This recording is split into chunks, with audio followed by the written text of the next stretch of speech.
If you give me a reason why to be a Pistons fans, you give me winning. And as much as they say much talk or as much gripe, much negative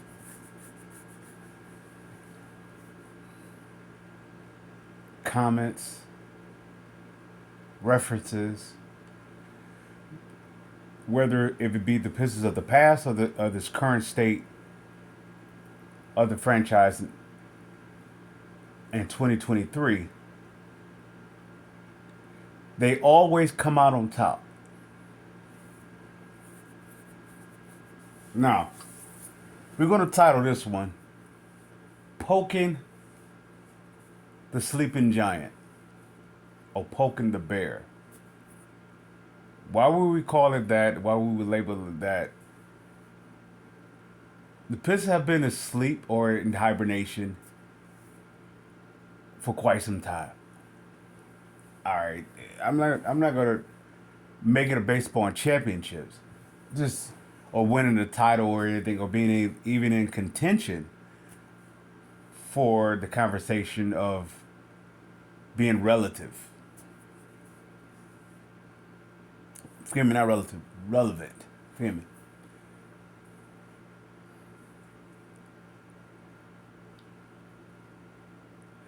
This is a perfect example of the league messed up. The league messed up. Now we all see that the lottery was staged. It's all that deal. This is where the league messed up. Now they're gonna. The league is going to do everything in their power to make sure that Victor will not be a bust. They're going to make sure every way and every which way that he's not going to be a bust. All of a sudden, there's a rain pour of the, let's say, the Spurs franchise, of the legends, or we could say I don't know, the alma maters. They're coming out of the woodworks. They're going to make sure they groom him properly, and they're going to make sure that he doesn't come out to be a failure. Why? Because if he let's give you the worst case scenario. Let's use Chet Holmgren as an example. Let's say if Victor first year turns out to be like Chet Holmgren, right? Now, don't get me wrong. San Antonio have maybe 70 something million, or if not close to 70 something million, if not possibly over, in cap space to go ahead and fill out a roster to support Victor. I get that. Yet, if Victor comes out like Chet Holmgren first year, where he comes out injured, or let's say he have an injury that will there will be a season-ending injury, it's going to make the league look bad. They're going to have to work double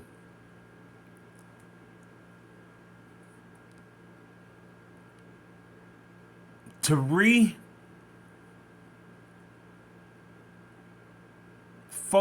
the image of Victor. He's gonna have a year. Or it's not like, okay, if Cade gets hurt for a year, it's not really that big of a deal for two reasons. Because he's at a small market, and number two, he doesn't.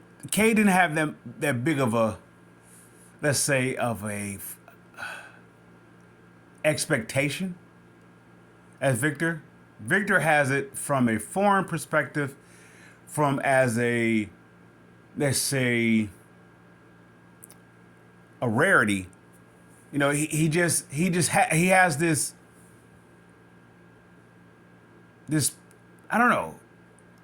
He has this placement that he has to check a lot of boxes. He has this huge expectation, something that Cade didn't have. So if Cade gets hurt for a year, or he have a season, let's say a season-ending injury, it doesn't affect the Pistons as much as Victor does. They San Antonio, no, the league is pouring it all out. They're pouring it all out for Victor. So it can't fail. It cannot fail. The worst case scenario with this, starting out the gate, is Chet Holmgren. Now, if he end up being, God forbid, they end up being like a statistical, wow, let's say Greg Oden, Sam Bowie,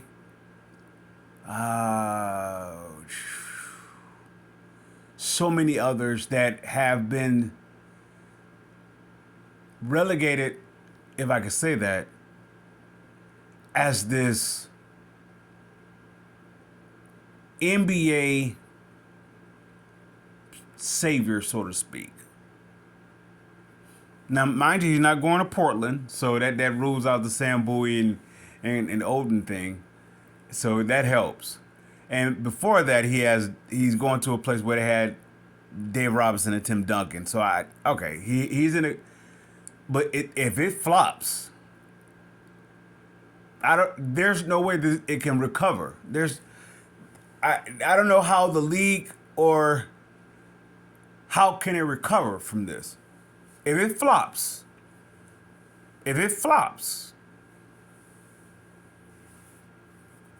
now, pushing that aside, now this is where the league where it went wrong. When they gave Detroit the 5th selection,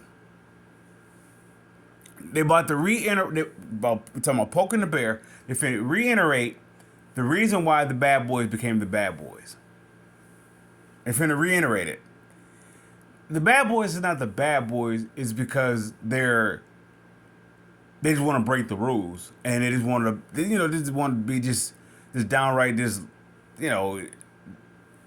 intrusive, if I could say that,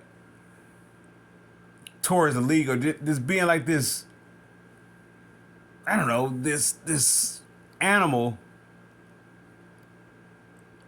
that's out of control. The Bad Boys wasn't based upon it. The Bad Boys was based upon proving a point. If you treat a certain type of individual the wrong way, there's 2 ways they can react. They can give you an overreaction, which in most cases that it will actually backfire against them, or they can give you the proper reaction, which is I'm going to beat you at your own game. And that's what the Bad Boys did. They beat the league at their own game. They put down Detroit for quite some time, and then they woke up the sleeping giant, and they formed this individual. They formed it. They made Isaiah Thomas to what Isaiah Thomas was, and to make matters even better for the Pistons that is, and worse for the league, they duplicated their self-same making by the Grant Hill Ben Wallace trade. Now, here we go. Right now, Detroit has the 5th overall pick. Now, from my understanding, they just presented, an offer towards Monty Williams, and he's the highest paid, right? Now, barring some false allegations about, he's been, unprofessional or inappropriate, towards some kind of sex scandal or some kind of, let's say misdirection of this poking of the bear, if you will. The league is finna pay for it. The James Wiseman experiment, the league is finna pay for it. You're gonna pay for it twice. Why? Because how Golden State was able to get James Wiseman, you're going to pay for that. And number 2, how the Pistons was able to get number 5, you're going to pay for it. You put all your chips on Victor going to San Antonio. It can't flop. It cannot flop. So with that said, poking the bear. Now, you took away from the Pistons possibly getting Victor, Miller, and Scoot, right? By being 5th. Unless There's some, and this is where the Pistons gonna have to go around the league. The Pistons went around the league and by getting Dennis Rodman and John Sally, James Edwards, Vinnie Johnson, Bill Laimbeer, Rick Mahorn, Joe Dumars. They went around the league. They went around the league again. Ben Wallace, Chauncey Billups, Tayshaun, Rip, Rasheed, Lindsey, Corliss, John Barry, Cliff Robinson.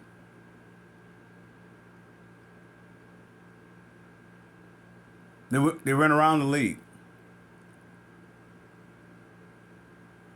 They're doing it again. They doing if the fans are paying attention, the Pistons are going around the league.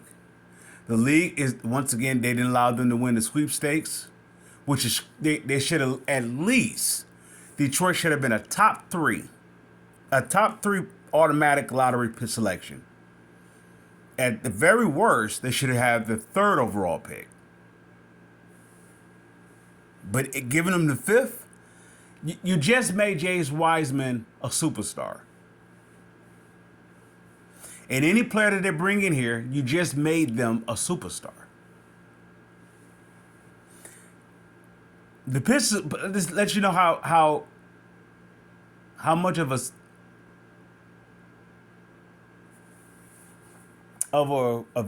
victory that this is, a triumphant victory that is for the Pistons. The Pistons could trade Cade Cunningham. Let's say if they traded him for the likes of to get the number 3 overall pick. I don't know who has it. Who is it? Portland. Let's say if the Pistons traded Cade for number 3, and you smoothing out the deal, whatever. You throw something else extra, whatever. Okay, all right. Watch how Detroit come out on top. Watch.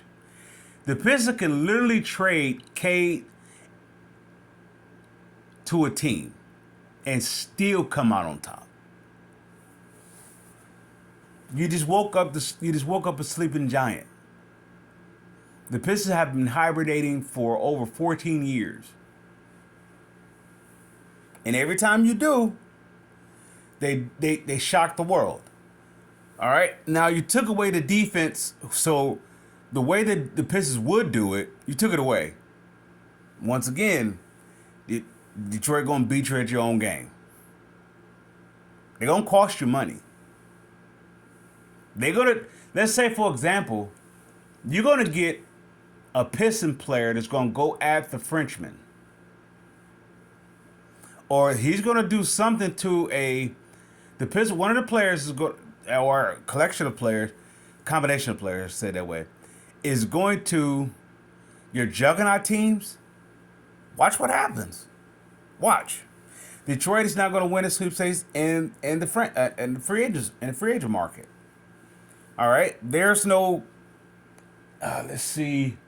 There's really no high-priced free agent that I would like to see in a Pistons uniform. I don't need that. Give me my Pistons DNA type free agent draft selection.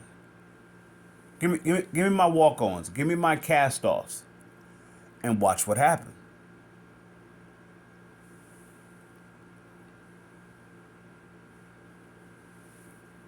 Pistons fans, I salute.